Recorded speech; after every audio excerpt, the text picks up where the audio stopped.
अस्सलाम वालेकुम, मैं हूं दिल इम्तियाज़ और आप देख रहे हैं तख्ती ऑनलाइन। पाकिस्तान में बहुत से ऐसे चैनल हैं जो इंटरनेशनल स्पेस स्टेशन को एक फ्रॉड, एक धोखा गर्दानते हैं। लेकिन मैंने आज ये वीडियो सीरीज़ इसलिए शुरू की है ताकि आपको इंटरनेशनल स्पेस स्टेशन के बारे में बता सकूं और ये बता सकूं कि उसके पीछे कितनी ज़्यादा मेहनत हुई है, उसके स्ट्रक्चर के बारे में बात कर सकें हम, उस पर रिसर्च क्या की जा रही है, कौन से एक्सपेरिमेंट्स किए जा रहे हैं, उनके बारे में आपको बताऊँ और उसकी हिस्ट्री के बारे में बताऊँ, उससे इवॉल्व करती हुई, बढ़ती हुई, इर्तका करती हुई टेक्नोलॉजी के बारे में बताऊं ताकि आपको इस गलत फहमी से बाहर निकाला जाए कि इंटरनेशनल स्पेस स्टेशन ISS या उसके अलावा जितने भी हमारे दूसरे स्पेस स्टेशन हैं, सैटेलाइट्स हैं, इनका कोई वजूद नहीं है। ऐसी खबरें फैलाने वालों का साइंस से कोई ताल्लुक नहीं है, इंजीनियरिंग से कोई ताल्लुक नहीं है और वो बहुत ही ज़्यादा सादा लोग हैं जिनको सिर्फ अपनी व्यूअरशिप का ख्याल है और उसके पीछे वो हमारे मुल्क की बदनामी का बायस बन रहे हैं। तो मैं आज इस वीडियो में, ये पहली वीडियो है, इसमें सिर्फ आपको ये बताऊंगा कि इंटरनेशनल स्पेस स्टेशन में रिसर्च क्या क्या हो रही है, कौन सी स्टडीज़ चल रही हैं, कौन सी रिसर्च हो रही है, कौन से एक्सपेरिमेंट्स हो रहे हैं, कौन सी लैब्स बनी है। और उसके बाद अगली वीडियोज़ में मैं आपको उनके स्ट्रक्चर के बारे में बताऊँगा।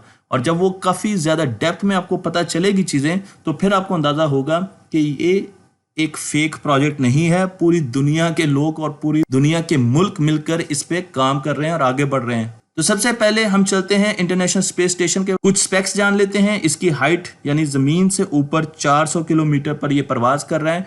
लो अर्थ ऑर्बिट में ये परवाज करता है। तो ये जमीन के करीब तरीन जो सैटेलाइट्स होती हैं उनमें से एक हमारी जो पनाहगाह है वो ये स्पेस स्टेशन है। इसकी जो स्पीड है वो 28,000 किलोमीटर पर आवर है और इसकी स्पीड ऑफ साउंड से 22 गुना ज्यादा है। जमीन को 92 मिनट में एक सर्कल पूरा कर लेता है जमीन का। इसका मतलब यह है कि एक दिन में 15.5 दफा ये जमीन का चक्कर लगाता है। इसकी स्पीड का अंदाजा आप इससे लगा सकते हैं। ये एक ऐसा प्रोजेक्ट है जो रशिया और USA दोनों ने मिलकर, उनका जॉइंट वेंचर है।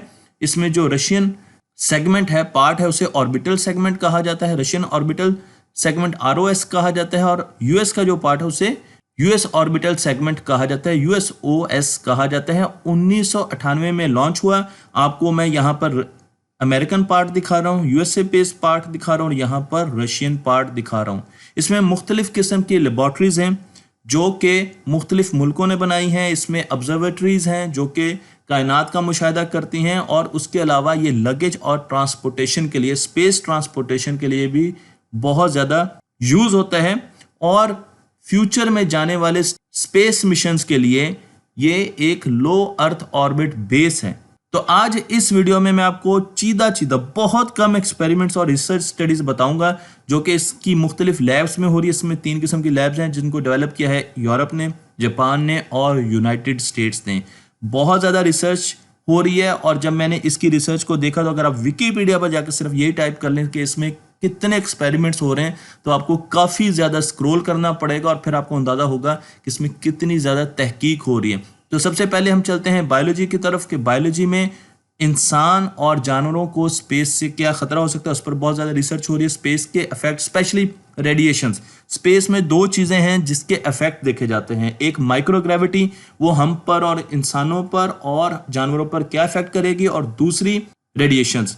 तो उसके लिए हमने चूहों का इंतखाब किया और चूहों को रखा जाता है इस प्रोटेक्टिव केस में। इसके अंदर बहुत से इंस्ट्रूमेंट्स लगे हुए हैं जिनकी डिटेल मैं फिर बताऊंगा क्योंकि ये वीडियो बहुत लंबी हो जाएगी। लेकिन इसमें हम चूहों के एम्ब्रियोज को लेके जाते हैं और उनको स्पेस में रखते हैं इन प्रोटेक्टिव कंटेनर्स में और फिर देखते हैं कि उनमें किस किस्म की चेंजेस आती हैं, म्यूटेशंस कैसे आती हैं, उनमें जेनेटिक चेंजेस क्या आती हैं, उनमें उन रेडिएशन की वजह से कोई बीमारी तो नहीं आ रही, कोई डिजीज तो नहीं आ रही। इस पर बहुत ज़्यादा रिसर्च की जा रही है। एक रिसर्च ये भी की जा रही है कि जो फ्लैट वर्म्स हैं वो ज़मीन में अपने आप को रीजनरेट करते हैं। अगर आप एक, जिसको पंजाबी में गडोया कहते हैं, उसको काट दें तो वो आहिस्ता आहिस्ता दोबारा रीजनरेट कर देता है 14 दिनों में। लेकिन क्या स्पेस में भी उसकी रीजनरेशन ऐसी होगी, इतनी स्पीड से होगी, या वो रीजनरेट नहीं कर सकेगा? इस चीज़ पर बहुत ज़्यादा रिसर्च हो रही है। एक तीसरी रिसर्च चूंटियों पे हो रही है। मैं आपको यहाँ पर दिखाऊँ, ये एक आंट फार्म है। ये जो आपको राइट साइड पे छोटे से केसेस नज़र आ रहे हैं, ये एक आंट फार्म है जिसमें चूंटियां रखी गई हैं। उनके सामने कैमरा लगाया गया है और उन कैमरे से उन चूंटियों के बिहेवियर को देखा जा रहा है। उनके मोशन को देखा जा रहा है, उसकी उनकी इंटरेक्शंस को देखा जा रहा है, क्योंकि चींटियां कम्युनिटी बनाती हैं। इस पूरे प्रोजेक्ट के पीछे हम सॉफ्टवेयर भी यूज कर रहे हैं जो इन इंटरेक्शंस को देख रहे हैं, और हम देख रहे हैं कि क्या स्पेस में जाके माइक्रोग्रेविटी में और रेडिएशंस के सामने चींटियों का बिहेवियर चेंज होता है, उनमें क्या क्या चेंजेस आती हैं, उनके पैटर्न्स कैसे बदलते हैं। फिर रिसर्च की जा रही है माइक्रोबायोलॉजी में, जिसमें हम मुख्तलिफ किस्म के माइक्रोब्स वो लिविंग थिंग्स होते हैं जो बहुत छोटे होते हैं, मिलीमीटर से भी छोटे होते हैं। तो उनको साइंटिस्ट देख रहे हैं कि वो बिहेव कैसे करेंगे स्पेस में अंडर रेडिएशन एंड माइक्रोग्रेविटी, क्योंकि जब हमने इस मार्स पे लोगों को भेजना है तो जहाज में कहीं ना कहीं तो माइक्रोब्स होंगे, और क्या वो माइक्रोब्स उन 8 महीनों में जिसमें इंसान ने ट्रेवल करना है मार्स तक, उसमें उन पर क्या इफेक्ट आएगा, क्या वो बहुत हॉस्टाइल किस्म के दुश्मन किस्म के माइक्रोब्स तो नहीं बन जाएंगे। इसलिए ज़रूरी है कि आज ही हम ये देख लें कि माइक्रोब्स में कैसी चेंजेस आती हैं, और इसके लिए बहुत से माइक्रोब्स पर अगेन रिसर्च की गई, जिसकी कुछ झलकियां मैं आपको यहाँ पर दिखा रहा हूँ। मैंने सिर्फ इतना पोर्शन लिया है, तो आप देख सकते हैं कि विकिपीडिया में अगर आप देखें कितने माइक्रोब्स टेस्ट किए गए हैं, तो यहाँ पर हम डी पर पहुंचे हैं। तो आप इसको स्क्रॉल करेंगे और फिर आपको अंदाजा होगा कि हमने कितने ज्यादा माइक्रोब्स को लिस्ट डाउन किया है, और उन पर एक्सपेरिमेंटेशन हो रही है कि वो स्पेस में कैसे बिहेव करते हैं। स्पेस में हम प्लांट्स भी लगा रहे हैं, और इस पर मैं पूरी वीडियो बना चुका हूं। स्पेस गार्डन लगाए जा रहे हैं ताकि पता चल सके कि माइक्रोग्रेविटी और अंडर रेडिएशन प्लांट्स कैसे बिहेव करते हैं। उनकी जड़ों को देखा जा रहा है, उनके लिए स्पेशल पानी का मैकेनिज्म बनाया गया है, और उनके लिए छोटे छोटे थैले बनाए गए हैं जिनमें सीड रखे जाते हैं और वो ग्रो करते हैं और उनको फिर खाया जाता है। तो सैलेड बनाई गई है, सैलेड लगाई गई है स्पेस में, और कुछ फूल के पौधे भी लगाए गए हैं। इन पर मैं मुकम्मल वीडियो बना चुका हूं। स्पेस में कंबस्टन को भी देखा जा रहा है, आग कैसे लगती है, और आपने देखा होगा कि स्पेस में आग का शोला नीले रंग का होता है और गोल होता है, जबकि जमीन में वो ऑरेंज कलर का होता है और आंख की शक्ल बनाता है। तो स्पेस में आग को देखा जा रहा है, और उससे ये भी हमें अंदाजा हो रहा है कि स्पेस में आग का टेम्परेचर कम होता है और उसकी कैरेक्टरिस्टिक्स डिफरेंट होती हैं। इसलिए अगर आपने स्पेस में कंबस्टन करवानी है तो आपको कंबस्टन के प्रोसेस का प्रॉपर तरीके से पता होना चाहिए। स्पेस में रोबोटिक्स का भी इस्तेमाल हो रहा है। मैं आपको यहाँ पर ह्यूमनॉइड रोबोट टोर्सो दिखा रहा हूँ। टोर्सो इंसानों की तरह काम करते हैं। जब पायलट्स या स्पेस एस्ट्रोनॉट्स थक जाते हैं तो ये उनकी जगह फिर चीज़ों को कंट्रोल करते हैं। इनको मुख्तलिफ गैजेट्स के साथ रिमोटली एस्ट्रोनॉट ही कंट्रोल कर रहे होते हैं। पुराना वर्जन है, अब इनको रिप्लेस किया जा रहा है, लेकिन रोबोटिक्स को भी स्पेस से बहुत ज़्यादा फायदा हो रहा है। और अब हम नए रोबोट्स ला रहे हैं जो कि बहुत ही जदीद किस्म के रोबोट्स है। क्रू इंटरैक्टिव मोबाइल कंपेनियन, इसे CIMCON2 भी कहा जाता है। पहला वर्जन CIMON1 था, अब दूसरा वर्जन आ रहा है जो कि इमोशनल इंटेलिजेंट भी है, जो मुस्कुराता भी है, रोता भी है। और आपने बहुत सी मूवीज में, स्पेशली अगर आपने स्पेस ऑडिसी देखी हो तो आपने बहुत सी मूवीज में ऐसे रोबोट्स देखे होंगे जो कि अब स्पेस में चीज़ों को हैंडल करेंगे और इंसानों के साथ इंटरेक्ट करेंगे। इंसानों पर बहुत ज़्यादा रिसर्च हो रही है। 1 साल के लिए जुड़वा भाइयों में से एक भाई जिसका नाम स्कॉट कैली, जो कि आप देख रहे हैं, इनको रखा गया, और फिर दूसरे भाई के साथ इनका कंपैरिजन किया गया। देखा गया कि स्पेस में जाकर इनकी बोन डेंसिटी कैसी रही, कम हो गई, इनका कद बढ़ गया, कुछ इंच, 1-1.5 इंच इनका कद बढ़ गया। इसी तरीके से इनकी उम्र स्पेस में कम हुई माइक्रो सेकेंड्स में। उसके अलावा इनके मसल्स को देखा गया, इनके नर्वस सिस्टम को देखा गया, ये देखा गया कि इनको कितनी एक्सरसाइज करने की ज़रूरत है। स्पेस में टांगों में ब्लड नहीं जाता ग्रेविटी ना होने की वजह से, इस वजह से ज़्यादातर ब्लड सीने में भरा रहता है, तो इसकी वजह से भी बहुत से प्रॉब्लम आ सकते हैं। एक्सरसाइज करना ज़रूरी है, 1.5-2 घंटे स्पेस में एक्सरसाइज करना ज़रूरी है। तो हम इंसानों पर भी बहुत ज़्यादा रिसर्च कर रहे हैं, क्योंकि 6 से 8 महीने चाहिए मार्स तक जाने के लिए।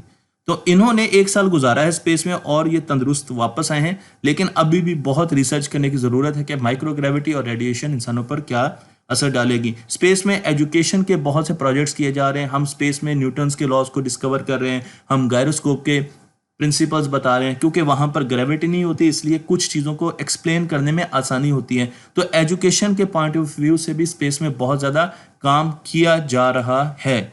स्पेस में जो एक और रिसर्च की जा रही है वो फ्लूइड मैकेनिक्स, फ्लूइड्स पे बहुत ज़्यादा रिसर्च हो रही है। उनके मुख्तलिफ किस्म के बिहेवियर आ रहे हैं, जिसमें स्लॉश डायनामिक्स आ रही है, जो कि एक ऐसी कैरेक्टरिस्टिक्स है जो हमने ज़मीन पर नहीं देखी।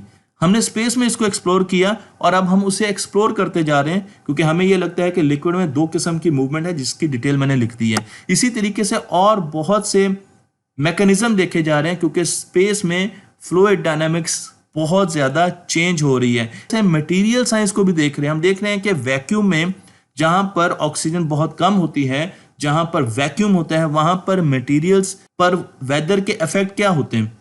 जहां पर टेम्परेचर बहुत ज्यादा होता है, दिन को बहुत गर्मी होती है अगर आप सूरज के सामने हैं, और अगर आप सूरज से दूसरी तरफ हैं तो बहुत ज्यादा ठंड होती है। तो मैं आपको यहां पर एक छोटी सी प्लेट दिखा रहा हूं जिस पर बहुत से मटेरियल्स हमने लगाए हुए हैं और उनको हम बाहर रखते हैं ताकि देखें कि हर मटेरियल पर स्पेस का क्या इफेक्ट आता है, और फिर उनकी टेस्टिंग की जाती है, जिससे हमें यह पता चल रहा है कि कौन से मटेरियल स्पेस में काम कर सकते हैं, जिनसे हम सैटेलाइट्स और अपने जहाज बना सकते हैं, और कौन से मटेरियल हैं जो कि स्पेस में काम नहीं कर पाएंगे।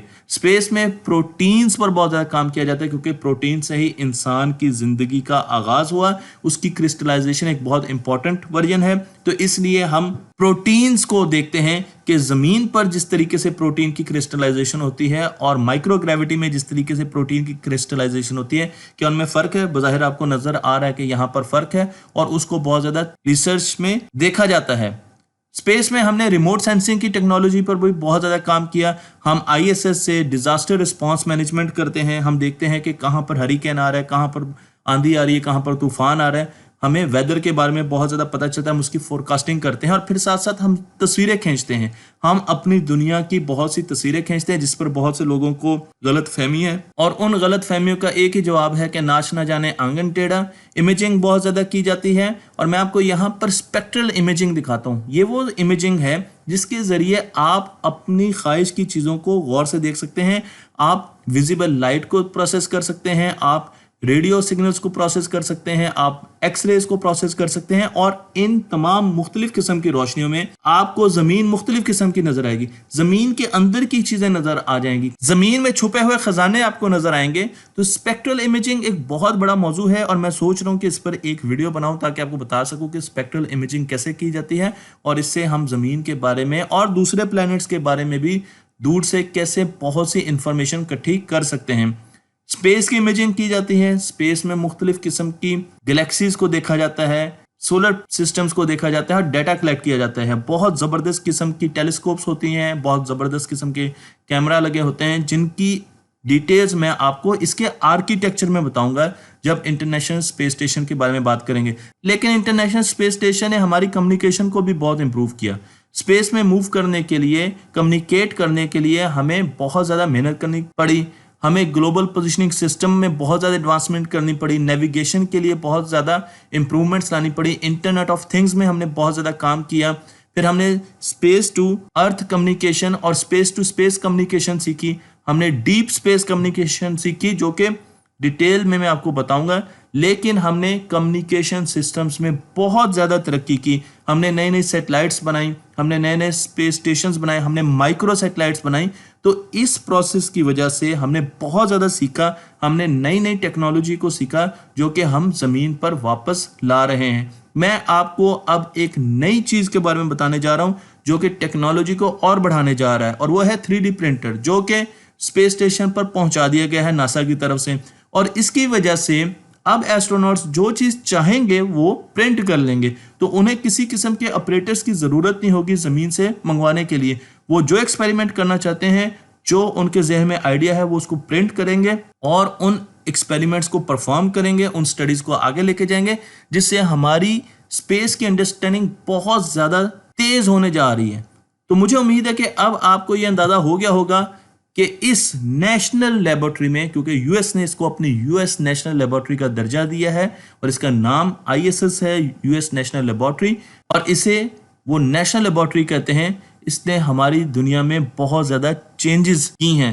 तो हम इस लेबोरेटरी का आर्किटेक्चर पढ़ने जा रहे हैं, और ये भी पढ़ने जा रहे हैं कि इसमें कौन कौन से इंस्ट्रूमेंट्स लगे हैं, कौन कौन से हिस्से हैं, और वो हिस्से स्पेस में क्या काम कर रहे हैं। तख्ती ऑनलाइन को लाइक कीजिए, शेयर कीजिए।